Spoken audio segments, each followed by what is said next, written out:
안녕하세요, 선생님입니다. 자, 마지막으로 이제 우리나라와 이웃나라는 어떻게 교류하고 있을까요?에 대해서 한번 공부해 보도록 할게요. 자, 오늘의 학습 목표는 우리나라와 이웃나라의 교류하는 사례들을 한번 조사해 보고 왜 우리가 다른 나라를 이해하고 서로 협력하는 태도를 가져야 하는지, 그래서 협력과 교류의 태도를 가져보는 것을 하겠습니다.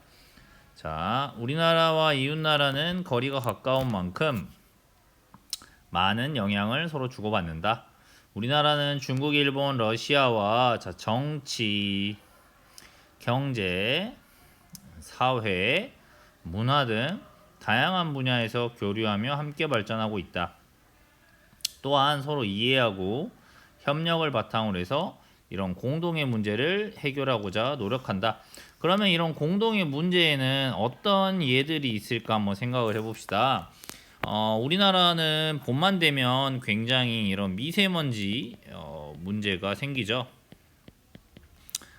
또는 굉장히 하늘이 뿌옇게 되는 황사, 이런 먼지들이 오죠. 근데 이 먼지는 우리나라에서 시작되는 게 아니라 중국에서, 중국 멀리 있는 고비 사막, 자, 이런 데부터 시작이 돼가지고 이게 바람을 타고 결국 우리나라까지 날아오게 되는 것이잖아요.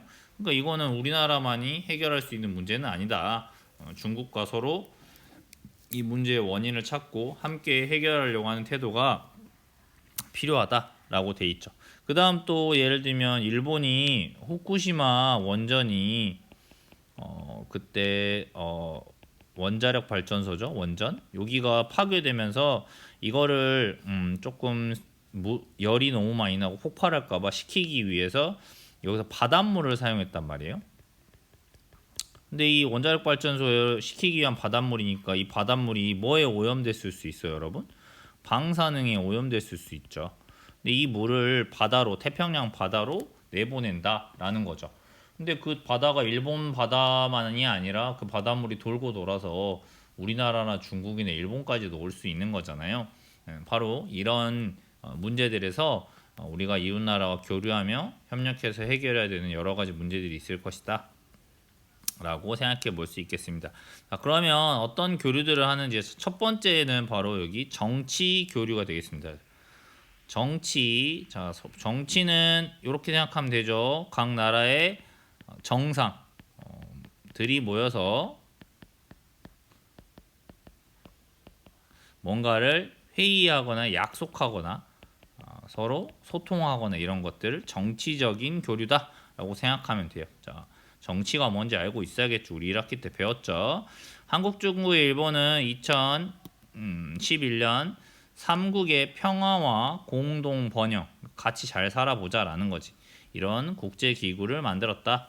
2021년에는 이 한중일 삼국 협력 사무국이라는 걸 10주년을 기념해서 협력 성과를 돌아보고 미래 협력 의지를 다지는 행사를 열었다. 자, 이런 게 바로 정치적인 교류다. 삼중일 삼국이 서로 협력하자는 사무국이란 걸 만들어서 서로 협동하려고 하고 있다.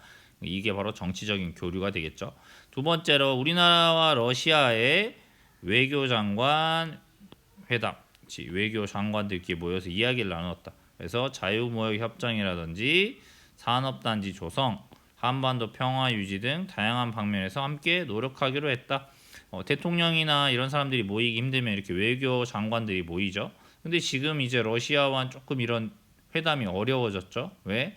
러시아가 지금 우크라이나와 전쟁을 하고 있잖아요. 그래서 북한이 또 군대를 파병해가지고 러시아 편에서 싸우고 이러면서 우리나라 러시아 관계가 좀 안 좋아졌죠, 지금은. 자, 그다음 우리나라와 중국, 일본은 1990년부터 해마다 한중일 환경장관회의라는 걸 진행한다. 그렇지? 아까 말한 것처럼 미세먼지, 그렇지? 그래서 공기, 대기질 관리, 미세먼지 및 황사 환경 교육, 기후 변화 등 다양한 분야에서 서로 협력하려고 하고 있다라는 것을 정치적 교류의 예다라고 보시면 되겠습니다. 됐죠? 자, 넘겨서 이 두 번째는 이제 이웃 나라와의 경제 교류다. 경제 교류는 또 말 그대로 뭘 주고받는 걸까요? 경제라는 건 결국 뭔가 경제적인 돈을 주고받는 것이다.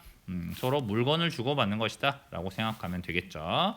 자, 우리나라와 이웃나라의 무역. 자, 우리 1학기 때도 이거 배웠던 거예요.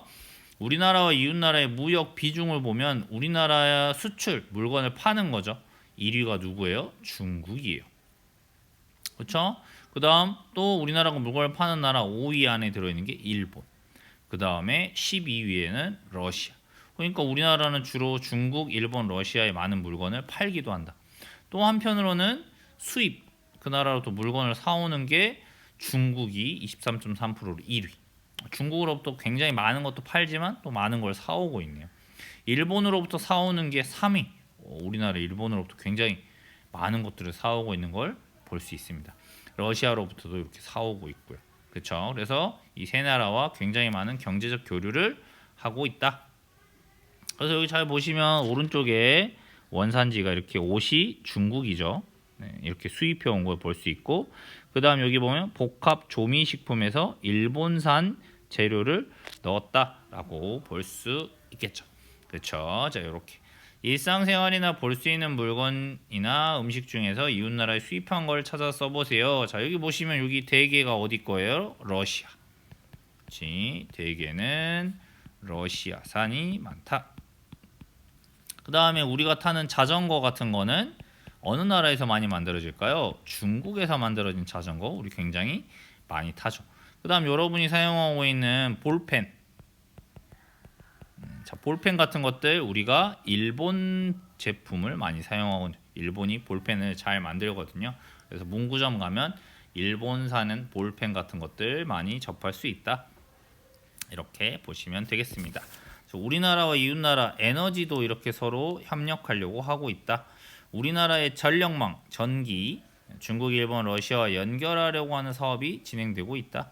이 사업이 진행되면 우리나라는 중국과 러시아에서 전력을 수입해서 좀 더 싸게 쓸 수 있겠죠. 또 일본에 전력을 수출할 수도 있다. 그래서 전기요금을 내리고 온실가스, 뭐 화력발전 이런 걸 줄일 수 있겠죠.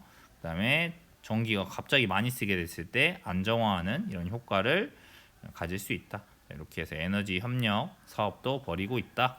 이게 바로 경제적인 교류의 예다. 자, 이렇게 보시면 되겠습니다. 자, 그 다음 넘겨서 이제 우리나라와 이웃나라의 사회 문화적인 교류를 봅시다. 자, 2018년 6월 우리나라와 러시아는 양국의 수교 교류를 한 지 30주년을 맞이해서 2020년을 한국 러시아 상호 교류의 해라고 선포했다. 두 나라는 문화, 예술 기관 사이에 장기적 교류와 인적 교류, 인적 교류는 여기서 사람들 간의 교류를 말하는 거예요. 지원하기로 합의했다. 이렇게 교류하는 걸 볼 수 있네요. 그 다음 우리나라, 중국, 일본은 해마다 각 나라의 대표 도시를 선정해서 문화 교류 행사를 개최한다. 그래서 여기 보시면 한국의 순천, 중국의 샤오신과 둔항, 기타 규슈를 문화도시로 선정해서 서로 교류하기로 했다. 사회적인 교류, 문화적인 교류가 되겠죠. 우리나라와 이웃나라가 영화를 함께 제작하거나 공연 등을 함께해서 문화적으로도 활발하게 교류하고 있다. 그래서 안녕 티라노, 원작은 일본 작가의 동화지만 우리나라와 중국 업체가 함께 제작한 영화다. 이렇게 문화적으로도 교류하고 있습니다. 우리나라와 이웃나라는 교육 분야에서도 활발하게 교류하고 있다. 그래서 우리 저번에 유학생이 많이 늘어났다고 했죠. 우리나라에 공부한 유학생이 꾸준히 늘어나고 있다. 이렇게 해서 유학생 수가 2015년에는 9만 명이었는데 2019년에는 16만 명, 거의 2배에 가깝게 증가한 걸 볼 수 있죠. 그 다음에 어느 나라 유학생이 가장 많냐? 압도적 1위는 중국. 그 다음 우리 베트남도 많이 온다고 했죠. 베트남이 2위, 3위가 우즈베키스탄, 몽골, 일본, 미국 이렇게. 그러니까 우리랑 밀접한 관계를 갖고 있는 나라의 유학생들이 많이 찾고 있다 라고 보면 되겠습니다. 자, 이렇게 우리가 다양한 이웃 나라들과 다양한 교류에 대해서 배워보았죠. 활동 여기는 조금 역할극이고 하니까 생략하고요. 스스로 확인해요. 우리나라와 이웃나라는 이해와 협력을 바탕으로 해서 공동의 문제를 해결하고자 노력한다. 맞는 말이죠. 우리나라와 무역을 가장 많이 하는 이웃나라는 러시아가 아니라 누구죠? 중국이 되겠습니다. 그러니까 X. 됐죠? 자, 이렇게 해서 우리 대2단원까지 마무리가 되었네요. 그쵸? 자, 여기까지 해버리십시다. 자, 재미팡팡 주제 마무리.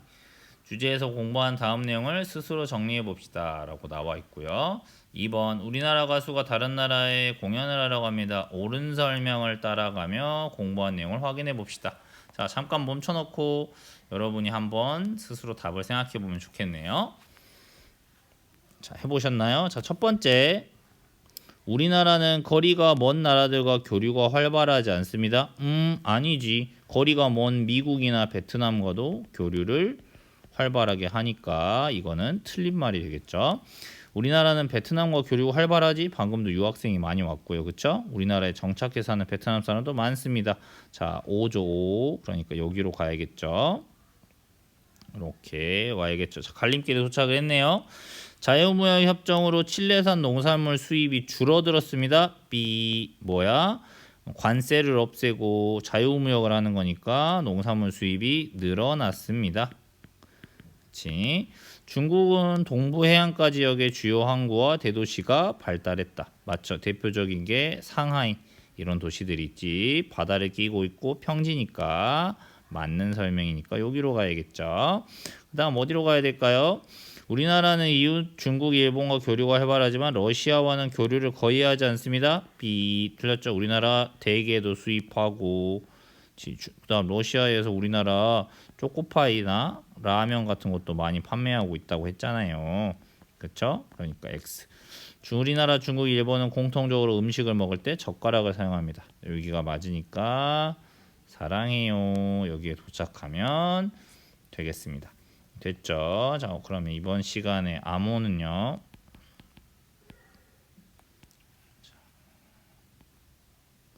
이번 시간에 암호는